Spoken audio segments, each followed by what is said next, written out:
Hello and welcome. I am Moumita Chatterjee. I am from West Bengal State University. In this module, I am going to discuss about some of the basic aspects of programming in R.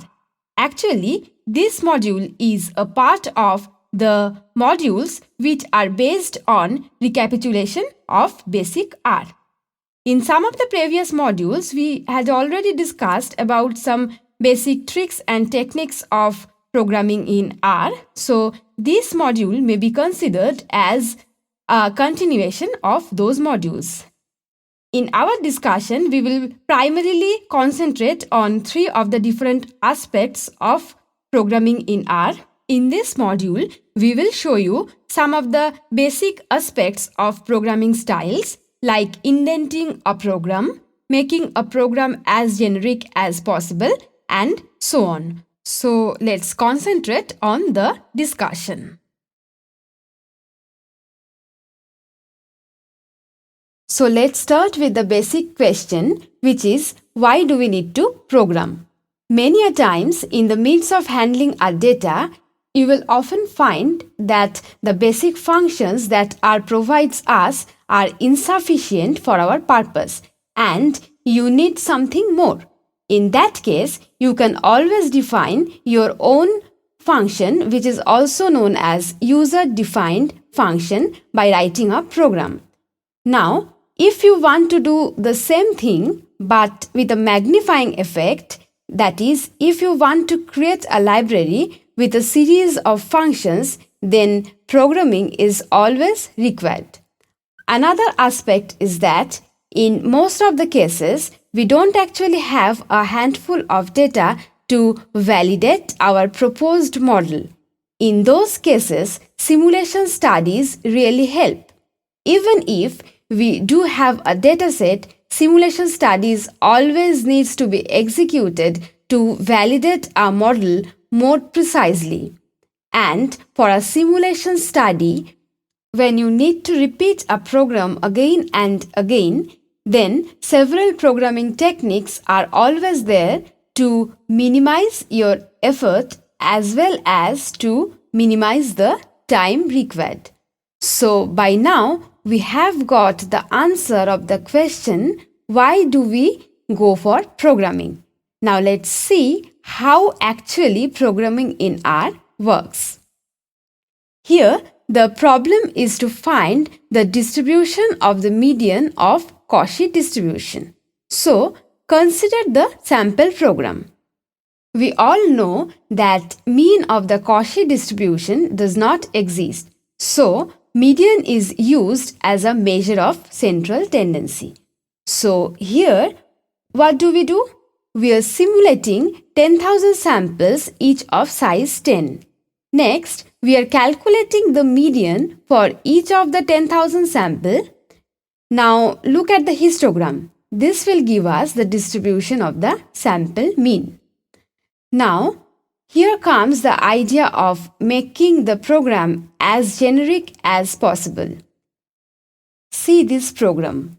Here, the objective is to get the mean of 200 simulated samples, each of size 20. This program looks good and serves your purpose. But if you see this program after 6 months or a year, you find yourself lost within the program. You might not understand what the sample size and simulation size is.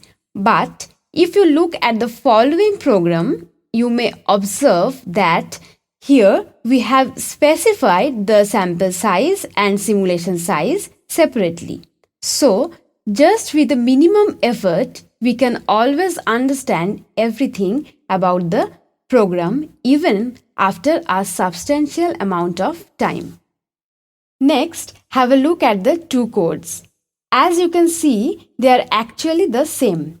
Just by indenting the first one, we have the second. The second one is nicer looking, and using this, we can avoid a lot of errors. Usually, we indent a program keeping into mind their order of execution. Here, in this program, at first, we are starting the I loop and then assigning null values to the ith row of sample.mean.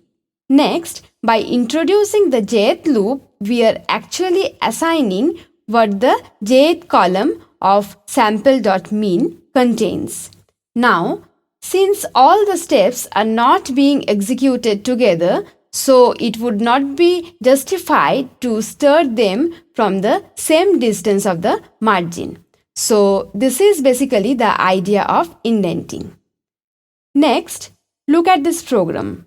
The indent which we just talked about is proper here, but still it lacks something. What is it? Just looking at the program once, will you be able to understand what is happening here? Probably not. It will require some time to understand. Actually, the program is valid but not user-friendly. So, instead of this, look at the next one. Here, if you use simulation size instead of m, sample mean instead of x, and sample size instead of n, it would be easier for those who are using your program. Moreover, it would also help you to understand your program at one go, even after a gap of a substantial time. Another aspect of programming style is the use of matrices. This will help you to run your program much faster. For example, look at the two codes. These two are giving the same results and the same logic is being used. For the first one, we are using two loops where for each I, R is considering different values of j, and then the values of I and j are added and the result is stored in A. We are doing this for different i's as well, but this whole thing is making the program a bit slow. Instead of this, just consider the second one, where a matrix is built with the elements of I and j, and then by adding each of the element of the matrix with the element of its transpose, we have the desired result. Indeed, this requires much lesser times. The first one requires nearly 3 seconds and the second one requires 0.08 seconds. And obviously, the time difference will be more if we increase the number of elements. So, the take-home message is that you need to find the trick of replacing loops with matrices. Now here comes one of the most useful aspects of the programming style. You can always add comments with a hash sign. This would help you to understand the objective behind writing this code, which is indeed very important. But the thing is that comments should be written properly and in such a way that it would be easy to understand. The interesting part is that you can really add whatever you wish to, because R is not going to execute anything which is added after the hash sign. Like in this program, we have added comments starting from the specification of the simulation size, sample size, the number of repetitions, and the calculation of sample mean. But keep it in mind that overusing this programming style may turn the program to look a bit clumsy. Like here, when we are starting the I and j loops, we are not commenting on, because it is something anybody can understand easily at a glance. Here, we are showing the structure of the R loops. Usually, we come across 4 kinds of loops, namely for, while, if, and if else. Let's consider them one by one. In case of for loop, we specify the range of the indices within the first bracket after the word for, and then by optionally using a second bracket, we can always write down the R code. Now suppose we are asked to write down a code which will work if certain thing holds. Then what to do? The quick solution is use the while loop. Since this is a logical one, so we need to specify the logical statement within the first bracket written after the word while. Then again, by using an optional second bracket, we can specify the R code. The next one is if loop. It serves nearly the similar kind of purpose and the structure is almost the same for both the loops. The if-else loop is an improvisation of the if loop with the else part providing the R code, which is applicable when the logical condition does not hold.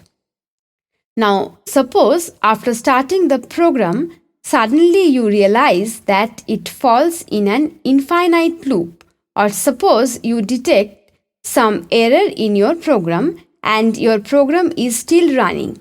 So, you know that either it will not give any answer or the result that it will give will be erroneous. So, if you continue running this, it would just be a wastage of time. Then what to do? The simple thing that you can do is just to type the command stop or break.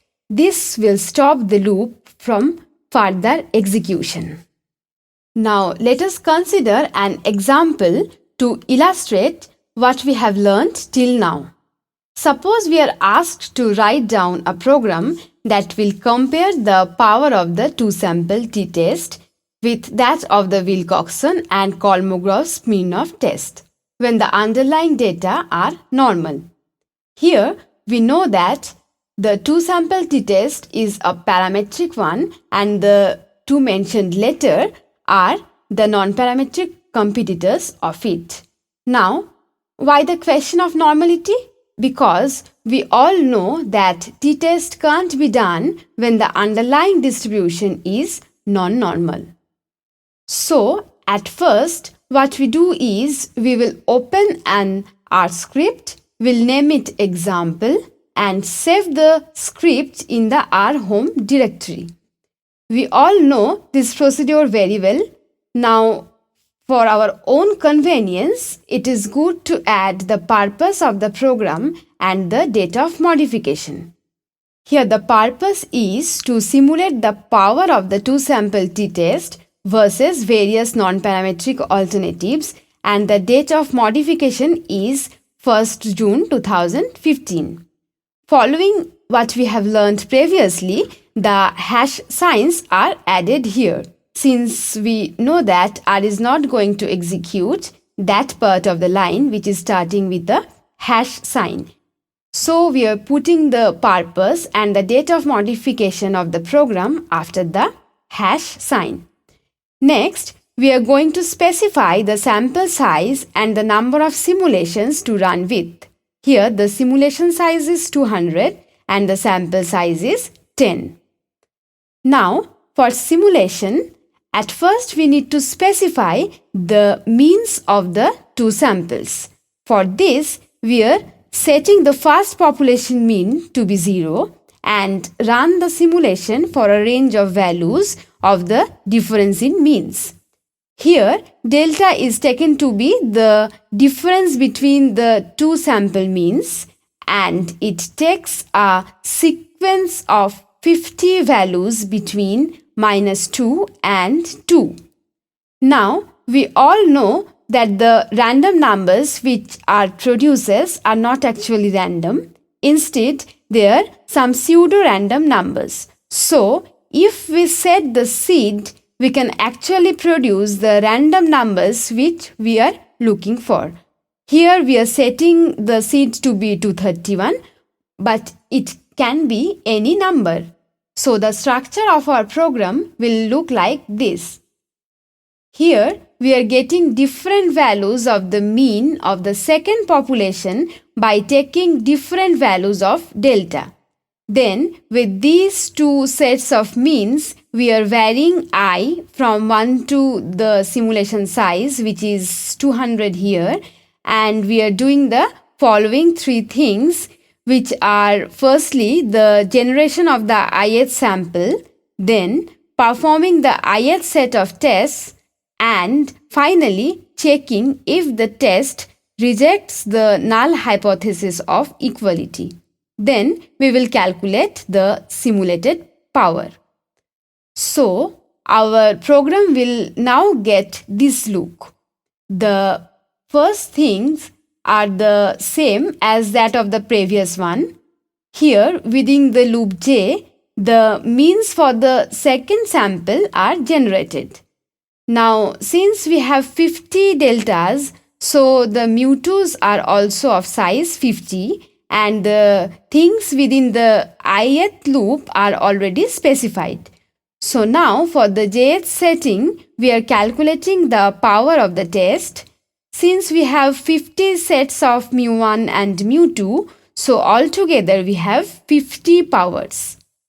So let us now define the variable name which will hold the simulated powers. Here at first we are initializing the variables pow.tTest, pow.wtest and pow.caseTest, which will store the powers of the three respective tests, and then we are calculating the powers for each of the 50 combinations of means. We had already discussed about the calculation within the jth loop in details. Here comes the things which are happening within the ith loop. At first, the two samples are generated. Then, for each of the 200 simulations, the t-test, Wilcoxon test and the Kolmogorov-Smirnov tests are performed, and then the powers are calculated. So, by this way, we can compare the three tests elegantly. So, through this discussion, we are aware of some of the new aspects of programming in R.